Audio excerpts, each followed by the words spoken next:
നമസ്കാരം. ആലപ്പി അഷ്റഫ് കണ്ടതും കേട്ടതും എന്ന എൻ്റെ ചാനലിലേക്ക് ഏവർക്കും സ്വാഗതം. ജീവിതം എന്ന പുസ്തകത്തിലെ ഏറ്റവും മനോഹരമായ അധ്യായങ്ങൾ എവിടെയോ കീറിപ്പോയിരിക്കുന്നു. കണക്ക് കൂട്ടലുകൾ തകരുമ്പോൾ ജീവിതം അതിൻ്റെ വഴിക്കങ്ങ് പോകും. അപ്പോൾ മനസ്സിലാകും, നാം ഈ കഥയിലെ എഴുത്തുകാർ മാത്രമല്ല, വെറും കഥാപാത്രങ്ങൾ മാത്രമാണെന്ന്. ഉയർച്ചയുടെ പടവുകൾ താണ്ടിയ ശേഷം മൂക്കും കുത്തി പടുകുഴിയിൽ വീണ സംവിധായകൻ രഞ്ജിത്തിന്റെ ആരും അറിയാത്ത ചില സത്യങ്ങളിലേക്ക് നമുക്ക് വീണ്ടും ഒന്ന് കടന്നു ചെല്ലാം.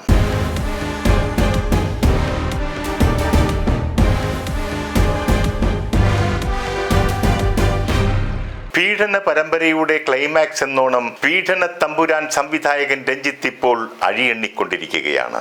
ശീതീകരിച്ച സ്യൂട്ട് റൂമിൽ മാത്രം ലീലാവിലാസങ്ങൾ അരങ്ങേറി തകർത്ത അയാൾ ഇന്ന് കൊടും കുറ്റവാളികളോടൊപ്പം പരിവാരങ്ങൾ ആരും തന്നെ ഇല്ലാതെ നിലത്ത് പായം വിരിച്ച് കൊതുക് കടിയും സഹിച്ചുകൊണ്ട് ഉറങ്ങുകയാണ്. അത്യുന്നതങ്ങളിൽ വിരാജിച്ച ഒരു സംവിധായകന് ഇതുപോലൊരു അധപ്പതനം ഉണ്ടാകുന്നത് മലയാള സിനിമാ ചരിത്രത്തിൽ ആദ്യമായിട്ടാണ്. അഹങ്കാരം അതിന്റെ മൂർധന്യാവസ്ഥയിൽ എത്തിയ സമയത്ത് അയാൾ നൽകിയ ഒരു അഭിമുഖത്തിൽ പറയുകയുണ്ടായി, എനിക്ക് പൊതുസമൂഹത്തോട് യാതൊരു പ്രതിബദ്ധതയുമില്ല എന്ന്. ഇത്തരം കാഴ്ചപ്പാടുള്ള ഒരാളെ ചലച്ചിത്ര അക്കാദമിയുടെ ചെയർമാനായി പിടിച്ചിരുത്തിയത് പാർട്ടി സെക്രട്ടറിയുടെ മകൻ അസിസ്റ്റന്റായി കൂടെ ഉണ്ടായിരുന്നത് കൊണ്ടാകാം. രഞ്ജിത്ത് പറയുന്നു, ഞാൻ ആകെ ചെയ്യുന്ന ഒരു ക്രൈം എന്താണെന്ന് വെച്ചാൽ അത് സിനിമ ചെയ്യുന്നതാണെന്ന്. എന്നാൽ സിനിമ എന്ന ക്രൈം ചെയ്തതിന്റെ പേരിലല്ല രഞ്ജിത്ത് ഇന്ന് അഴിയെണ്ണുന്നത്, മറിച്ച് സിനിമയുടെ മറവിൽ പീഡന ലീലകൾ അരങ്ങേറിയതിന്റെ പേരിലാണ്. അയാളുടെ രതി വൈകൃത ലീലകളിൽ ആൺ പെൺ വ്യത്യാസം ഇല്ല എന്ന് മാത്രമല്ല,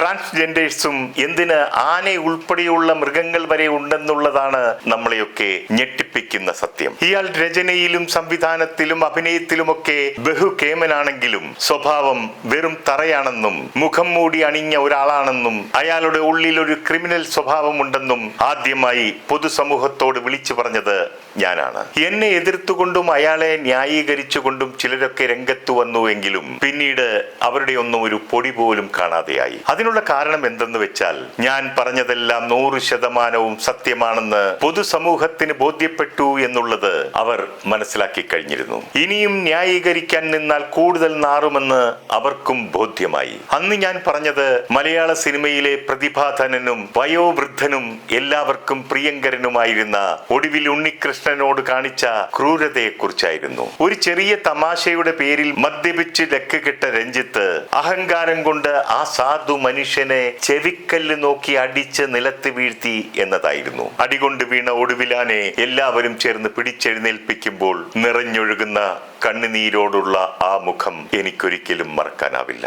ഇന്നും ആ ദയനീയമായ മുഖം എന്റെ മുന്നിൽ തെളിഞ്ഞു നിൽക്കുകയാണ്. ഈ സത്യം ഞാൻ വെളിപ്പെടുത്തിയപ്പോൾ പലരും എന്നോട് കമന്റിലൂടെ ചോദിച്ചു, അന്ന് എന്തുകൊണ്ട് പ്രതികരിച്ചില്ല, അവന്റെ ചെവിക്കല്ല് നോക്കി ഒന്ന് കൊടുക്കാൻ പാടില്ലായിരുന്നോ എന്ന്. കോടികൾ മുടക്കി ആരംഭിച്ച ഒരു ചിത്രത്തിന്റെ ഷൂട്ടിംഗ് നടക്കുന്ന വേളയിൽ നടക്കുന്ന ഒരു പ്രശ്നം കൂടുതൽ വഷളാക്കുക എന്നതല്ല, എങ്ങനെയെങ്കിലും പ്രശ്നം പരിഹരിക്കാനാണ് എല്ലാവരും ശ്രമിച്ചത്. എല്ലാവരും ചേർന്ന് പ്രശ്നം സമാധാനപരമായി അവസാനിപ്പിക്കാൻ ശ്രമിക്കുമ്പോൾ ഞാൻ കയറി ഇടപെട്ട് പ്രശ്നം വഷളാക്കുന്നത് ന്യായമാണോ എന്ന് നിങ്ങൾ തന്നെ ചിന്തിച്ചു നോക്കൂ. ഞാൻ ഈ സംഭവം എന്റെ ചാനലിലൂടെ വെളിപ്പെടുത്തിയപ്പോൾ അത് കണ്ടിട്ട് എന്നെ ആദ്യം വിളിച്ചത് ആറാം തമ്പുരാൻ എന്ന ചിത്രത്തിന്റെ നിർമ്മാതാവായ ജി സുരേഷ് കുമാർ ആയിരുന്നു. സുരേഷ് കുമാർ എന്നോട് പറഞ്ഞത്, ഒരു കാര്യം പറയുമ്പോൾ അത് വളരെ കൃത്യമായി പറയേണ്ടതല്ലേ, അതെന്താണ്, എന്തു പറ്റിയെന്ന് ഞാൻ ചോദിച്ചപ്പോൾ സുരേഷ് പറയുന്നു, ഒടുവിലാൻ വീണത് അടികൊണ്ടല്ല, അടിയുടെ കൂടെ നാഭിക്കിട്ട് ഒരു തൊഴി കൂടെ കൊടുത്തു. ആ തൊഴിയുടെ ആഘാതത്തിലാണ് ഒടുവിലാൻ വീണത്.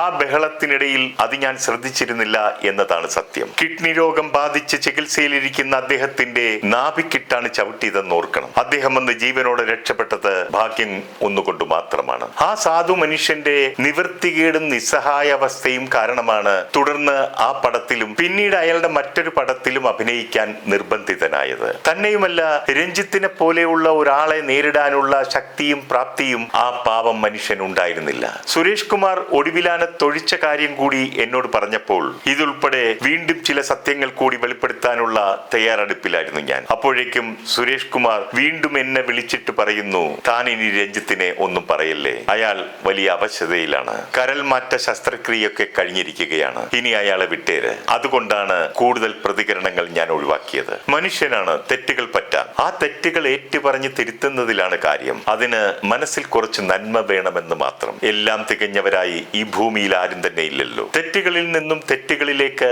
ഒരു ഘോഷയാത്ര തന്നെ നടത്തിയിരുന്ന അയാൾക്ക് അസുഖബാധിതനായി കരൾമാറ്റ ശസ്ത്രക്രിയയ്ക്ക് വിധേയനായപ്പോഴെങ്കിലും മാനസാന്തരമുണ്ടായി കാണും, ചെയ്ത തെറ്റുകൾക്കൊക്കെ പശ്ചാത്തപിക്കുന്നുണ്ടാകും എന്നൊക്കെ വെറുതെ തെറ്റിദ്ധരിച്ചു. എന്നാൽ ആ ധാരണകളെയൊക്കെ തിരുത്തി കുറിക്കുന്നതാണ് ഇപ്പോൾ അയാൾ നടത്തിയ പീഡനം. ഞാൻ ഇങ്ങനെയാണ്, എന്റെ ശൈലി ഇതാണ്, ഒരിക്കലും എന്റെ സ്വഭാവത്തിൽ മാറ്റം വരുത്തില്ല എന്ന് ഒരാൾ തീരുമാനിച്ചാൽ പിന്നെ വരുന്നതിനെയൊക്കെ നേരിടുന്നതിനും അനുഭവിക്കുന്നതിനും അയാൾ യോഗ്യനാണ്. ഒടുവിലിനെ തല്ലി താഴെയിട്ടു എന്നത് മാത്രമാണല്ലോ നിങ്ങളൊക്കെ അറിഞ്ഞിരിക്കുന്നത്. എന്നാൽ അയാൾ സിനിമാ രംഗത്തുള്ള പല പ്രമുഖരെയും തല്ലിയിട്ടുണ്ട്. പാവക്കൂത്തെന്ന ചിത്രത്തിന്റെ സെറ്റിൽ വെച്ച് ഇന്നത്തെ ഒരു പ്രശസ്ത നിർമ്മാതാവിനെയും കരണത്തടിച്ചും നാഭിക്ക് ചവിട്ടിയും അയാൾ നിലത്തിട്ടിട്ടുണ്ട്. അയാൾ ചെറുപ്പക്കാരനായിരുന്നിട്ട് പോലും പ്രതികരിക്കാതെ കണ്ണീരൊലിപ്പിച്ചു കൊണ്ടുപോയ ചരിത്രവും ഉണ്ടായിട്ടുണ്ട്. അദ്ദേഹത്തിന് ബുദ്ധിമുട്ടുള്ളത് കൊണ്ടാണ് പേര് ഞാൻ ഇപ്പോൾ വെളിപ്പെടുത്താത്തത്. ഒടുവിലാന്റെ സംഭവം ഞാൻ വെളിപ്പെടുത്തിയതിന്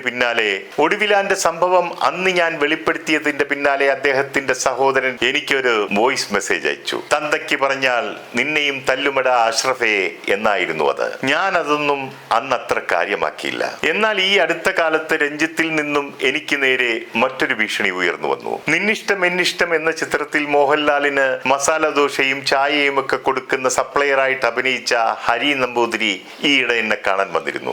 അദ്ദേഹം എന്നോട് പറഞ്ഞു, ഞാൻ രഞ്ജിത്തിന്റെ സെറ്റിൽ നിന്നാണ് വരുന്നത്, ഇനി എനിക്ക് അഷ്റഫ് ഖായെ കൂടെ കണ്ടിട്ട് വേണം പോകാനെന്ന് രഞ്ജിത്തിനോട് പറഞ്ഞു. അപ്പോൾ അദ്ദേഹത്തോട് പറഞ്ഞു പോലും, അവനോട് പറഞ്ഞേര് ഇനി എന്റെ മുന്നിലൊന്നും വന്ന് പെടരുതെന്ന്. ആ വിദേശ മലയാളിക്കാകട്ടെ ഈ ഒടുവിലാന്റെ വിഷയമൊന്നും അറിയില്ലായിരുന്നു. എനിക്ക് നേരെ അവന്റെ അഭ്യാസ പ്രകടനവുമായി വന്നിരുന്നുവെങ്കിൽ ഒടുവിലാനെ ചവിട്ടിയ ആ കാൽ ഞാൻ ഇങ്ങെടുത്തേനെ. ഞാൻ അടിക്കും പിടിക്കും ഒന്നും നടക്കുന്ന ആളൊന്നുമല്ല.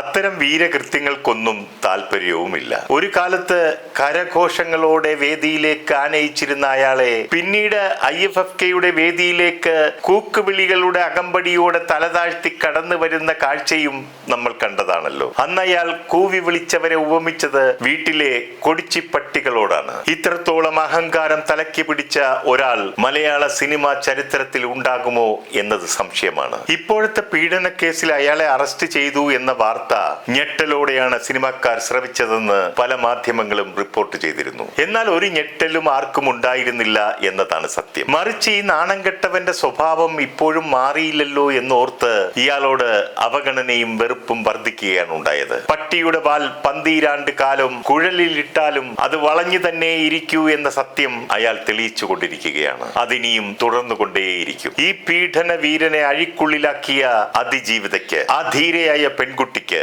ആശംസകൾ നേരുന്നു. അവൾക്കൊപ്പം മാത്രം നിർത്തുന്നു. നന്ദി, നമസ്കാരം.